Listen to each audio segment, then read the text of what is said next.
In today's lecture, we're going to really get down into some models of how we can conceptualize whether research is of quality or not. And there's two big ways we're going to be looking at this. We're going to be looking at the three claims. And what the three claims are is basically a model for determining what type of claim is actually being made by the research.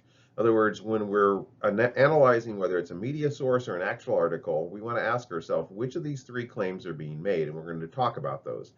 We're also then going to talk about validity. And validity is just a word for truthfulness. So we're basically going to be looking at the four ways that we can look at how truthful or real or accurate a study is based on those validities. So these are two different models we're going to be discussing, and we're also going to be putting that to the test in this week's assignment. So basically, this is an interrogation tool for consumers of research. It's tools to help you interrogate the research itself. In other words, to look at it critically and determine, do I believe what they're saying? What claim are they making? And have they addressed the issues of the four validities to a degree that I am comfortable with? So again, just to remind yourselves that whenever we're looking at research, we want to ask ourselves what variables are actually being examined. And variable is basically anything that changes. So if we're measuring someone's anxiety, it can range from low anxiety to high anxiety. That's a variable. A variable can also be something that we're manipulating within the environment. Half of our participants are being exposed to cherry limeade. The other half are being exposed to coffee. That's two conditions. That's a variable. So variables are important to recognize as we walk through because they'll rarely be labeled as variable one, variable two. They'll usually be put into more of a context of, for example, the type of drink may have an impact on anxiety. So in that case, type of drink, that's variable one. Anxiety is variable two. A constant is something that you could vary, but not currently. So a constant is something that we're holding constant to basically generally eliminate potential confounds. So for example, someone might say, well, age may be a variable as well. And you might say, well, in this particular study, we looked at people that were specifically 18 to 25. So we held age constant for the purpose of this study. Another study might actually look at age and look at the differences between those that are under 18, 18 to 25, 25 to 35, etc. However you manipulate that would then be a variable. However, if we're holding it constant, that's a constant. We also want to look at whether it is a measured or manipulated variable. This usually is going to give us an indication of what the study is actually about. So measured simply means we're observing and recording the results, and this is usually going to be our outcome variable, what we're actually expecting to see a change in. So it may be anxiety, it may be aggression, it may be number of times someone cheats on a particular test. All of those would be observed and recorded or measured variables. Manipulated typically are studies are variables that are actually manipulated by the researcher. So for example, if I'm assigning people into conditions, that would be a manipulated variable. You don't need both of these to have a study. In fact, a lot of studies just look at the observation and relationship between variables. Those would be multiple measured variables. So for example, does temperature have an impact on aggression? And you may be looking at that as basically looking at crime rates in cities and seeing if there's a relationship between crime rates and the temperature that the city was reporting. Those are two measured variables that are still looking at a research study. Neither is being manipulated. Manipulated research is usually, or variables are usually going to be more experimental. So for example, if you found that relationship through two measured variables, temperature and aggression, you might bring that into an actual controlled research setting where you randomly assign people into two different conditions.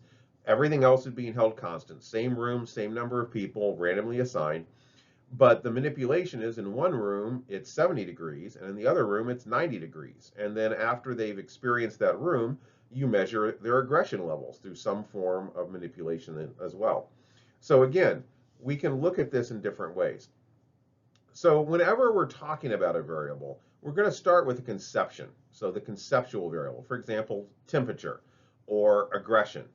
Then we're going to refine it into our study, an operational definition. For example, crime rate in place of aggression, or the number of ounces of hot sauce you add to someone's meal as an operational definition of aggression. Conceptual variable might be temperature.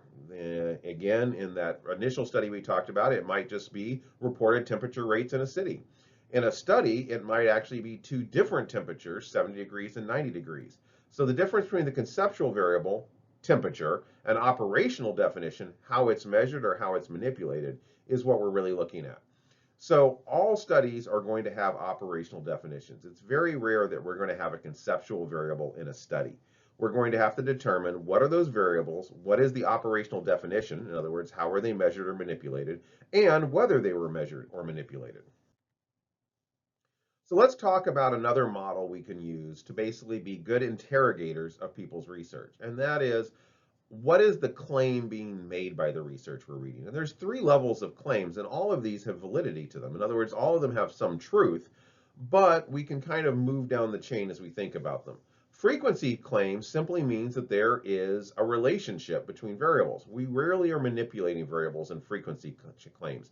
And a lot of research that actually ends up in the papers, for instance, or the media, papers, I'm dating myself, are more likely to be frequency claims. So our frequency claim example is 1 in 25 teens attempt suicide, or 79% think regifting is acceptable, or more than 2/3 of college women use vocal fry sounds. I'm not even sure what that is. So anyway, those are just frequency claims. So frequency simply means what is the base rate that people are finding. So most frequency claims don't even have a relationship that they're looking for. They're simply reporting what the average is. So for example, if you saw that 38% of voters were Democrat and 35% of voters are Republican, that would be a frequency claim. And again, we can look at that and go, how did they get that number? What was the research behind it? Was it voter records? Was it a random sample? And again, we can start being more careful in how we consider this research. Association claims are your next step up. They're basically looking at an association between variables. So for example, mixed weight couples argue more. So we have two variables there. Mixed weight, so basically we are conceptualizing that people that are mixed weight, and you want to ask, what does mixed weight mean? How do they operationalize that? Let's say, for example, that they basically said if there was a weight difference of more than 100 pounds, it was considered a mixed weight couple. It might have been 200 pounds. It might have been 30 pounds. What was the actual association here? And then arguments. How are those arguments being actually measured? Is it self-report? Is it being other report? What is going on? Some other claims that look at associations: smart jocks, fit kids do better at math and reading, or bedroom TV may boost kids' risk of fat and disease. So again, these are not necessarily causal claims. So does being fit mean that you're better at math, or are people that are better at math also more likely to be worried about their fitness? Again, does bedroom TV result in people having higher disease or fat, or are those that are watching TV in their bedrooms more likely to be inactive, more likely to gain weight, and more likely to be exposed to disease? We don't know if there's a causal claim, we just know there's a relationship. And finally, the kind of gold standard, if you will, of research is causal claims. Causal claims actually try to make a claim that one thing causes another. So for example, music lessons enhance IQ. Texting blamed for rising teen pedestrian injuries. Creepy people literally give us the chills. Shape of glass may influence how fast you drink. Notice they're not actually saying these things are associated or there's a relationship. They're actually saying that one causes the other. And causal claims are ones that we want to really ask the questions of how did they actually make this causal claim? And we're going to talk a little bit more about some models that we look at when looking at causal claims. So let's just talk about these briefly, each in turn. So frequency claim simply reports a number, a proportion, or percentage. Usually, in fact, I would say even always, only one measured variable. So basically, when we look at the claim, there's one variable being measured. It's looking at political affiliation. It's looking at weight. It's looking at suicide rates. It's looking at crime rates. It's not looking for an association or a combination of variables. It's looking at a single variable, and it's simply reporting the information. But even that, we want to take a look. Where did they get this information from? What was the process of them determining this frequency? Association claims usually are going to be at least two measured variables present. There's not going to be any causal language in the description. However, cause may be implied. For example, if you read a study that says that as ice cream sales go up, so does violent crime, there isn't an actual causal language in that statement, but still it's implying that more ice cream leads to more crime. We want to be very careful with association claims and make sure that we're not making the error of reading causation into them. It's simply looking for multiple variables, two or more, that are related, correlated, associated, or covariate. It doesn't get rid of confounds, and there's usually multiple other explanations. So, for example, ice cream sales and crime rates is actually a true factor. They are actually correlated. But what's missing is temperature. Generally speaking, the hotter it is, the more likely you're outside. The more likely you're outside, the more likely you're encountering other people. And generally speaking, we've also found through experimental studies that people that are uncomfortably warm are also more likely to be agitated, more likely to be frustrated, more likely to be aggressive. So that's really what's driving both. As temperatures go up, so does ice cream sales. As temperatures go up, so does violent crime. So generally, again, we're just looking at positive and negative correlations. For example, if the more cats you own, the more books you own. And this is, again, a correlation. Now, it could also be argued that as your ability to have house pets occur, also your ability to have more books in your house also co-occur. So it might be social economic status. Someone that's very poor probably does not have cats or books. Someone that's very rich may likely have multiple cats and multiple books. Um, Also, someone that likes cats and is amenable to giving pets homes may also be someone that's also reading up on care of cats and care of various animals. So that might also be where that correlation is coming from. It could also be negative correlation, and this is another one that's actually found. Now, this data is not necessarily accurate, but basically, the more cats you have and the social events held at your home per year. So basically, this is suggesting a negative correlation. The less cats, the more social events. The more cats, the less social events. So again, we kind of see this correlation going on. And we also can see things that are unrelated. For example, cats and pineapple consumption. There's no relationship there. And again, I'm just throwing these out as examples. So again, when we look at that positive correlation, this is more often what we're going to find in media representations. They're going to report two variables that are actually positively correlating. One, and the implication is that one results in the other. We want to be very careful of causal language, though, in this case, because again, generally speaking, this is simply found in association. It is not actually found causation. It hasn't ruled out other confounds. So you can just kind of get a practice with this, drawing scatter plots for each of the following claims. For example, Facebook users get worse grades in college. So the more you use Facebook, the worse your grades get in college. Texting and IMing are unrelated to spelling, so unrelated correlation. So again, we wouldn't find that positive or negative. Or mother's heartburn means a hairy newborn. What kind of association is the one you drew? And this is up to you. Positive, negative, zero. Again, just kind of think about how these are. And whenever you read an association, it's not a bad idea to draw a little graph, even if it's not exactly accurate to the data, to give you a better idea of what's actually going on. So for example, Facebook uses in grades, that would be a negative correlation. Texting and spelling, which is a non-correlation, unrelated, would look something like this. And depending on what you decided, baby hair and heartburn may be a positive, negative, or no correlation whatsoever. So we've talked about frequency claims, which is simply reporting a frequency of a variable. We've talked about association claims, claims that look at associations between multiple variables. If we're talking about causal claims, we enter a new field where we have to put a higher bar on making a causal claim. When we say one variable causes a change in another, we need to be very careful that we've ruled out any other possible explanations. And generally, most causal claims are going to be actually controlled lab experiments. They're going to have a fair amount of constants involved. So verbs and phrases that distinguish association and causal claims. So association claims is linked to, is at a higher risk for, is associated with, is correlated with, prefers, are more or less likely to, may predict, is tied to, goes with. What we want to look for, though, is causal claim verbs. These include cause, promotes, affects, reduces, may curb, prevents, exasperates, distracts, changes, fights, may lead to, worsens, makes, increases, sometimes makes, trims, hurts, adds. These are fairly, there's a little bit of gray zone. For example, I would argue may curb could probably fit in both of the others, but curbing is actually meaning that it reduces. So again, may curb, if we actually think about the synonyms for that, is suggesting that it reduces. It's not an association, it says one thing reduces the other. So it can be kind of tricky figuring out, is this article making an association claim or is it making a causal claim? But we want to be careful of both to make sure that we look at what the actual data is and how it's being presented. So the chapter 3 assignment, just to briefly go over it, is to indicate if a claim is frequency, association, or causal. For each claim, identify the variables, and for each variable, answer is it measured or manipulated.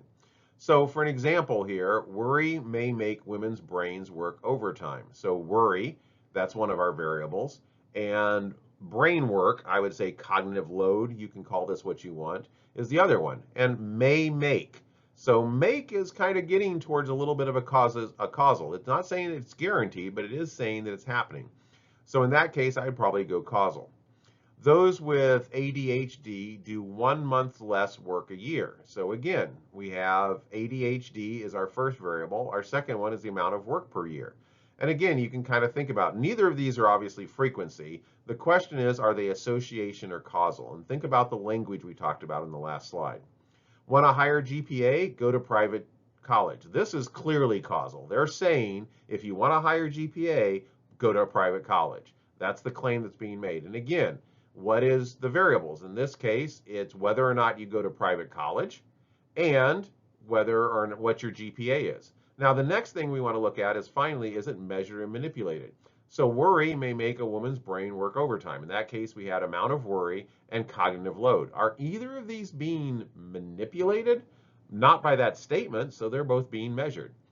Those with ADHD do 1 month less work a year. So again, we have whether or not someone has ADHD and how much they're working per year. Again, I don't necessarily see anything in this sentence that says either of those are manipulated. They're probably both measured.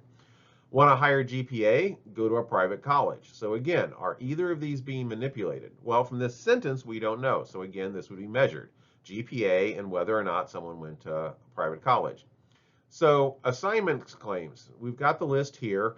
And I want you to go through each one of these assignment claims and do the following three. So for number 1, regular exercise improves cognitive function in older adults.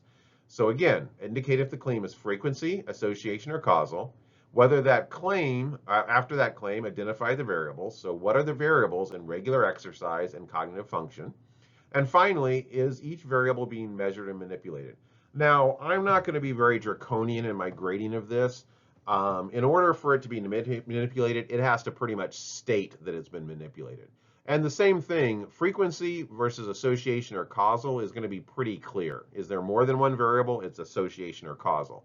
Whether or not it's causal or association is, again, going to be a little bit dependent on how the sentence is actually written. If you see one of those causal words, it's probably a causal claim. Otherwise, it's probably an association claim. So this is your assignment for this week, and let me know if you have any questions. You can always post on the discussion boards.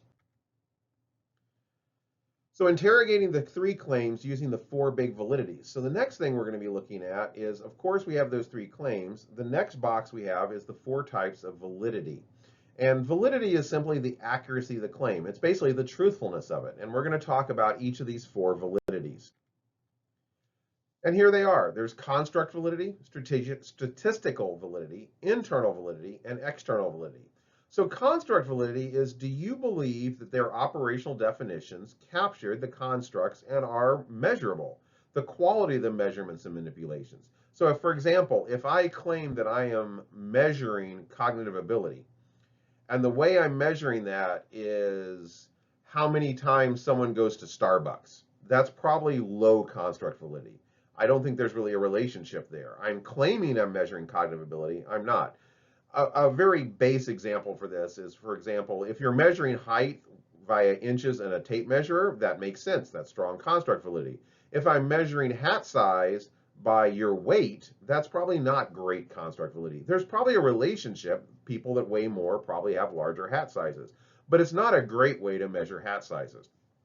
So that's what we're looking at, the construct validity. Simply, what are the measures? What are the variables? How are they operationally defined? And do we agree with those operational definitions? Do we think we captured what we're measuring or manipulating with those definitions? Statistical validity is simply, are the statistical conclusions appropriate and reasonable? In other words, if they claim there's a relationship, do you agree with the statistics? So if they're reporting a correlation, if they're reporting an ANOVA, if they're reporting a p-value, this really gets down into the technical part of methodology. Is there a statistical relationship, and is that statistical relationship believable? Internal validity is simply, did they actually establish within the study itself, so within the construct validity and statistical validity, did you believe the way they set up the methodology of the study basically resulted in no alternate causal explanations for the outcome? In other words, we'll talk a little bit about a further model to investigate internal validity, but internal means within the study itself. Is the study truthful? In contrast, external validity is to whom, what, or where can we generalize.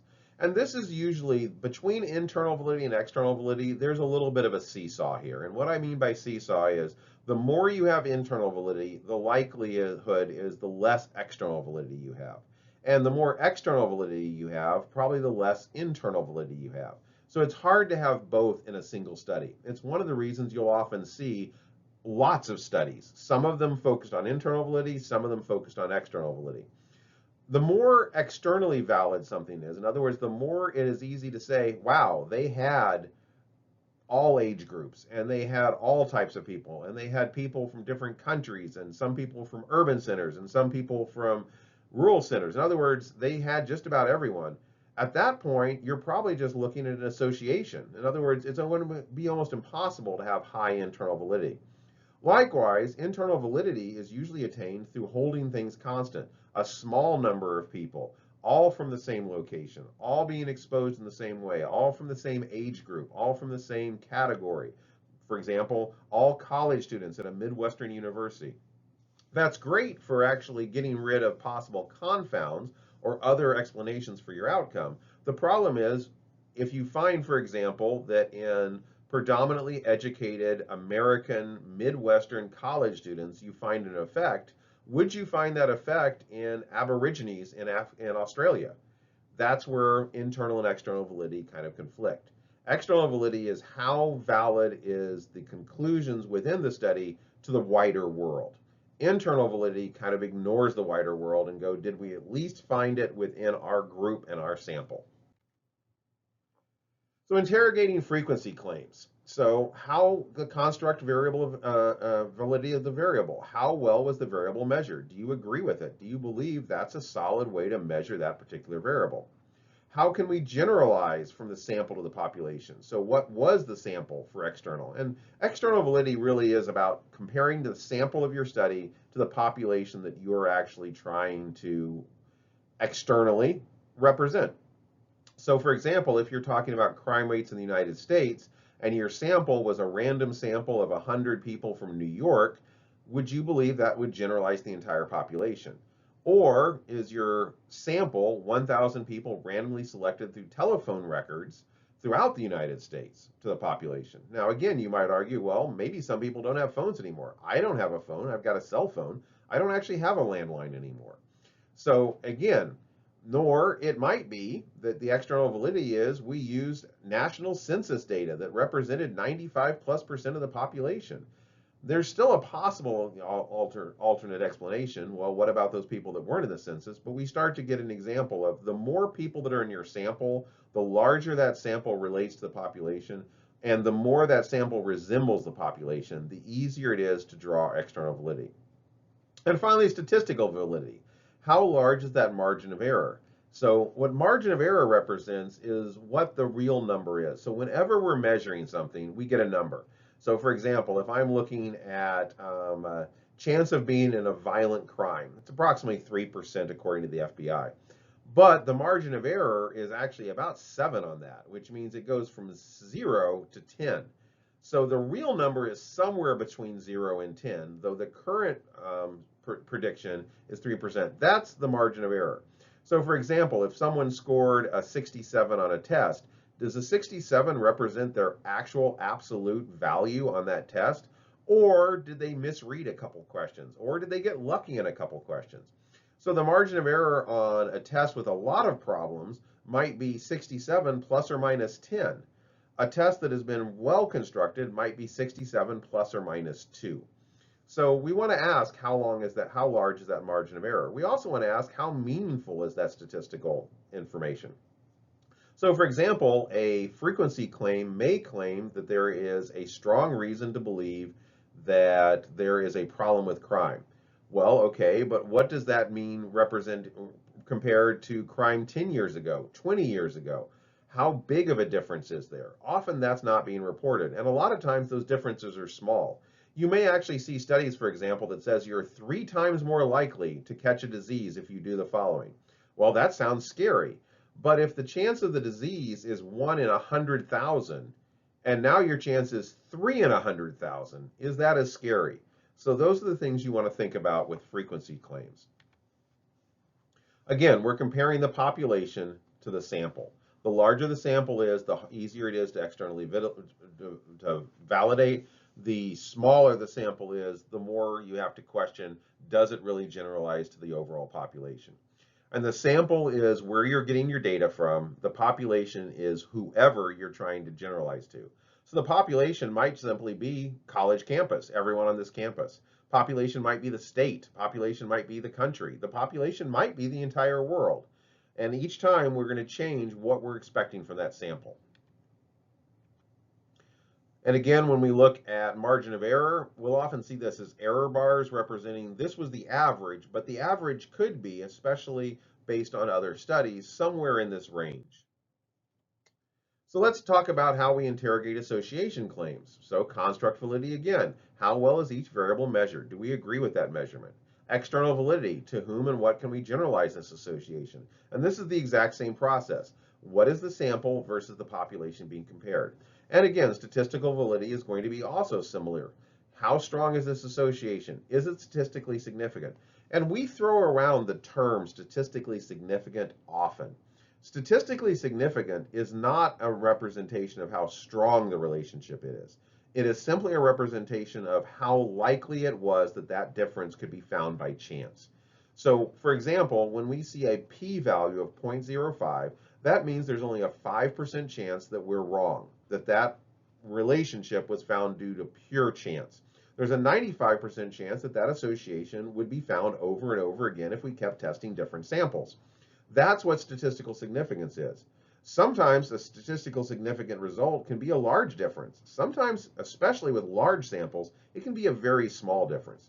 So for example, if I told you studying 10 hours would increase your test scores, and I found a statistically significant result, you'd be, basically on that, you'd assume, well, there must be a reason to do this. However, if that 10 hours of study resulted in a 10-point increase in your grade on a 100-point scale, so basically it raised your grade a full letter grade from a C to a B or a B to an A, then those 10 hours might be worth it.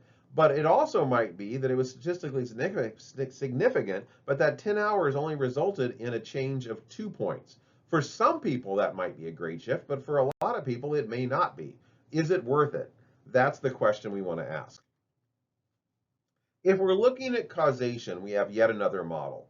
So when we're looking at causation, we need 3 things firmly established in the methodology, in other words, the internal validity, to establish causation. That's covariance, temporal precedence, and internal validity.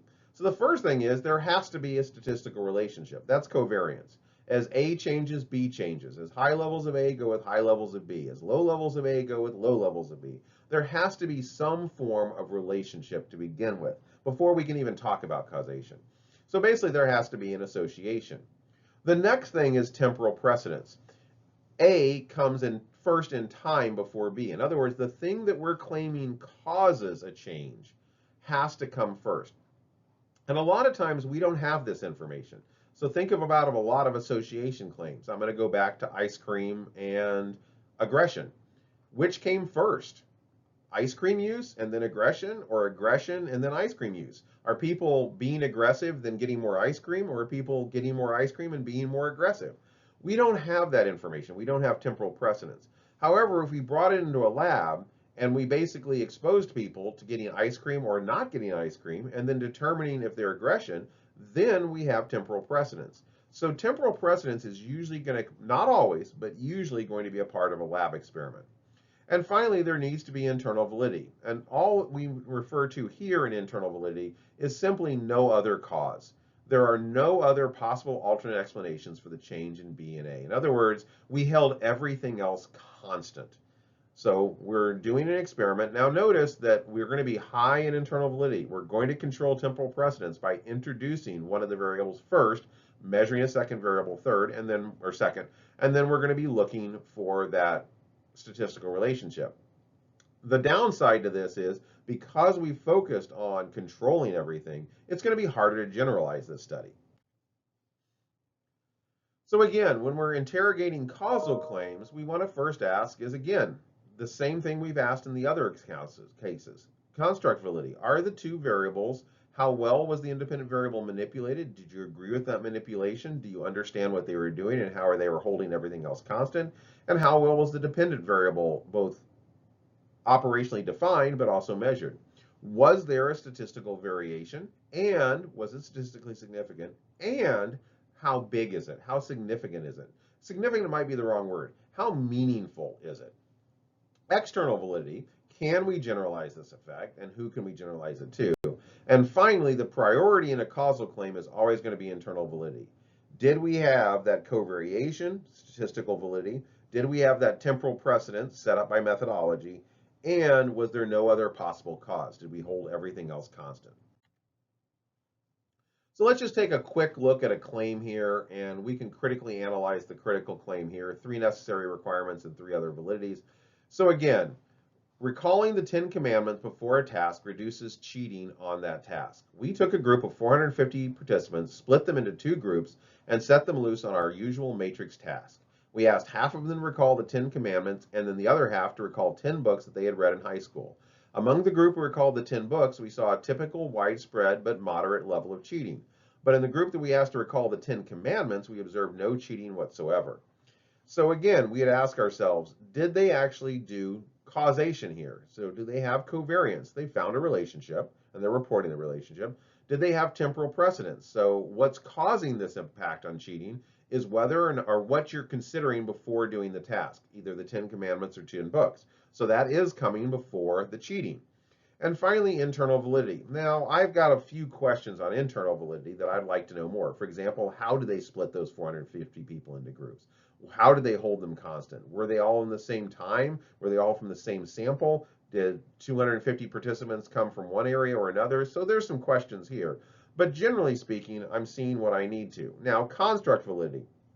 Our constructs in this case are basically, I would say, pre-task thought.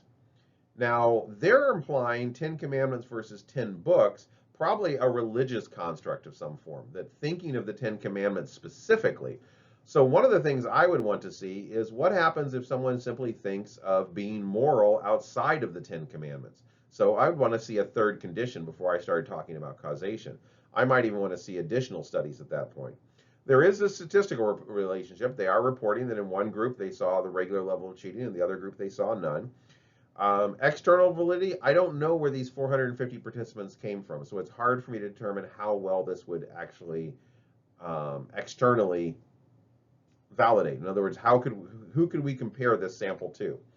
Internal validity, I've still got a few little questions, and that's what we want to think about is what are the questions that are coming up? What are they trying to communicate as the researcher, and what questions do we have? So this is just a quick table of how we interrogate the 3 types of claims using the 4-book validity. So we're basically putting the 2 models together. We have frequency claims, association claims, and causal claims. So for frequency claims, the construct validity, how well has the researcher measured the variable? And association claims, how well has the researcher measured the 2 variables or more variables for association? And for causal claims, how well has the researcher measured or manipulated the variables in the study? So notice those pretty much don't change much. Statistical validity. What is the margin of error of the estimate is the frequency claim. The association claim, what is the effect size? How strong is the association? Is the association statistically significant? If the study finds a relationship, what is the probability of the researcher's conclusion is a false positive? And what a false positive means is, what is the chance that you're wrong? So again, a p-value of 0.05 means you've got a 5% chance of being wrong.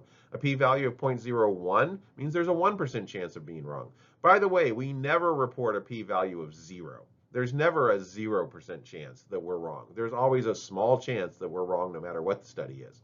Generally speaking, in research, we rarely report a p-value of less than 0.001. That's usually the fall off, but that's what you're going to see is p-value equals or less than 0.001, still representing there's a chance of wrong. If the study finds no relationship, what is the probability the researcher was missing the true relationship? In other words, what are the other possible variables? And finally, if we're looking at statistical validity with causal claim, what is the effect size? Is there a difference between the groups, and how large is it? How meaningful is it? And is the difference statistically significant? When you look at internal validity of frequency claims are usually not asserting causality, so they're usually we're not worried about internal validity.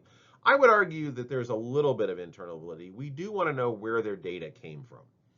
When we look at association claims, people who make association claims are not asserting causality, so internal validity is not as relevant to the interrogation. A researcher should avoid making a causal claim from a simple association, however. You can definitely read more about this in Chapter 8. So I would say you do still want to ask, how likely is that association to be found in a true causal claim study? And recognize that though researchers and media may try to be a little careful in the words they use, they often are trying to imply causation when it isn't there. You've probably heard the phrase correlation does not equal causation over and over again in psychology, and you'll probably continue to hear that.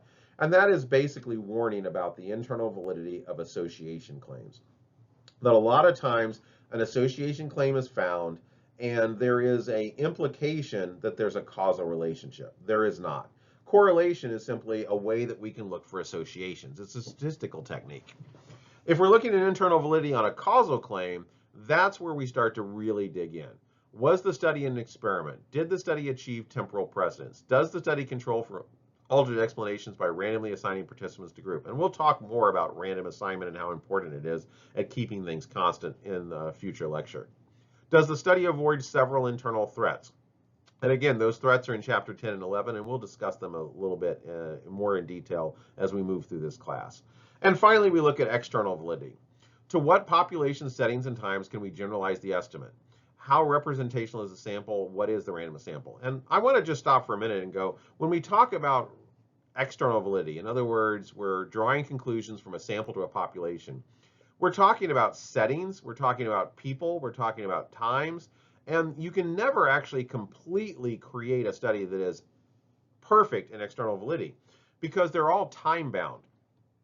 A study that looked at the differences between men and women in the 1950s would find very different results than a study that was conducted today.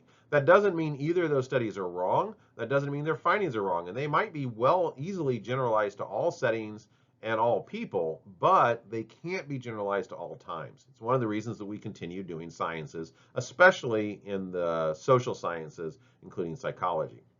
If we look at external validity and association claims, to what population settings and times can we generalize this association? How representational is the sample? To what other problems might this association be generalized to?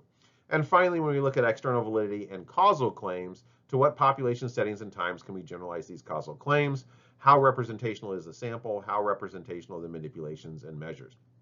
So manipulations and measures, for instance, it might be that, for example, going back to our previous slide, the example of thinking of the 10 Commandments, that might not be practical in a lot of public schools. So is that what actually was causing it, the 10 Commandments themselves, or considering the moral problems with cheating on a test? Is there a way to maybe change that in such a way that it would be more useful? Anyway, hopefully this kind of gave you a good overview of what we're talking about. And the biggest thing that I really want you to take away from this is both of these are simply models to help you conceptualize when you're reading research. Is it frequency? Is it an association? Or are they making a causal claim? And then within that, once you've decided what type of research, what's the construct validity? What's the statistical validity? What's the internal validity? And what's the external validity?